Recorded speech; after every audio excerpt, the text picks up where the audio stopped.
all year about wanting to see more toughness from you all. I know that that's one of your strengths, but what tells you that 1 through 85 this team is tougher than it was last November? I think when you come out and have a camp like we had, and I mean pretty much leave pads on for most of the camp, and nobody can play, and people get after every single day, and you still hear pads pop on day 14 like they were on day 2. I mean, that means you're getting somewhere. Works for me. Third row right, Rob Aller, Columbus Dispatch. You guys tune out the noise. Everyone, half the country's picking you number one. What do you do when you hear that as a team? Is that kind of part of the responsibility of someone in your position? Yeah, I mean, I think the main thing for this generation, I mean, you put your phone down. I mean, if you don't read what everybody says, you don't hear what anybody says, you don't know. So, and a lot of times that comes through all the social media platforms. So, I mean, they can put us, I mean, dead last in the country. We really don't care, to be honest with you. Front row right, Tim May, Letterman row. Cade, I was asking Ryan Day, does he sleep a little bit better knowing he's got a veteran returning quarterback who played on an extremely high level last year? I didn't ask exactly that way, but I wanted to ask you from a player standpoint, from confidence-wise with this offense, what does it mean to you knowing you have this veteran quarterback back who's done it at the highest level? Yeah. Just how much more peace of mind do you have about what's coming, I guess? I mean, it's more of a security blanket. I mean, CJ, I mean, it's the most talented guy I think I've ever seen with the football in his hand. So, I mean, knowing that, and I mean, having the confidence in him to do what he's going to do, like we've all seen before. I mean, that's huge. I don't know if he sleeps any better at night because of that, but I mean, we love having him back there. Third row left, Dan Hope, 11 Warriors. Hey, obviously, in big games last year, you guys didn't have the success running the ball that you wanted to. What gives you confidence that you guys will be able to do that better in this week's game?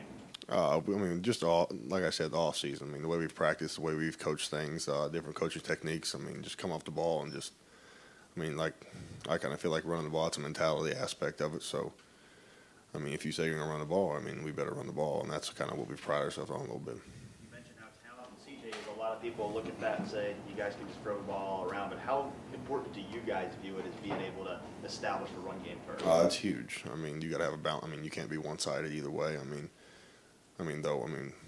we got guys that are talented in that aspect for sure, and we could go one way, I guess. But I mean, it's all part of the toughest part and balance of this game out, and you got to start by running the ball. Right next door, Bill Landis, Rivals. Cade, what do you like about how Steel Chambers plays the game? He's crafty. He's not. He's crafty. He's tough. He's just a smart, elusive player. That, I mean, sometimes it's hard to get your hands on the points, and that kind of pisses me off. But no, I mean, he's just a good, smart ball player, and I mean, he's got a knack for the ball. I mean, so he's 9 times out of 10 you're going to find him on the ball.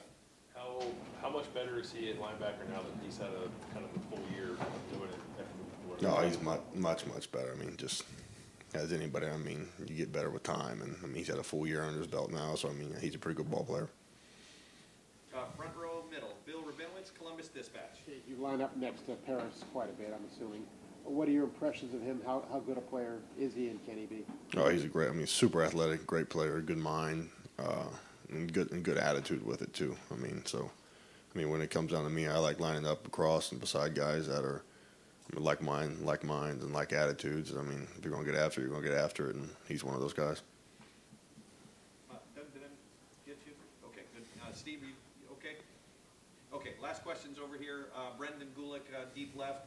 Buckeyes Now on Sports Illustrated. Okay, hey, you mentioned that you guys put your phone down. How easy is that, or how difficult is that? Because in today's day and age, man, there's a lot of people that just want to use social platforms to build their brand. Is that an easy thing for you guys to do during the season? At first, no, it's not. I think because a lot of times, I mean, that's just kind of how we grew up, I guess. But I mean, it's going to be there. It's going to be there on Monday. I mean, it's not going anywhere. You know what I mean? This game, this is a temporary thing we got going on here. So we're trying to grab on this with both hands and not miss a beat, hopefully. Tradition of these two programs. You can make an argument that there are no two programs in the country that have more tradition and history than Ohio State and Notre Dame. Do you have memories as a kid of watching those two programs, and what does it mean for you to play a game with two teams that have such history. Yeah, I mean, as a kid growing up, I mean, these are blue bloods, you know what I mean? Coming back, you watch, I used to grow up and idolize James Laurinaitis, like that's where I was going to be, that's where I was supposed to be, you know what I mean? And, with all the ties over there now, Ohio State ties in Notre Dame, there's a lot of stuff riding on this. Okay, last questions. The second row left, Stephen Means, Cleveland.com. You said you idolized James Laurinaitis growing up? Yeah, that was my favorite linebacker right there. About him? It's tough and played fast and hard. Back when the game was tough and hard and fast, and that's what we're trying to bring back. Yeah.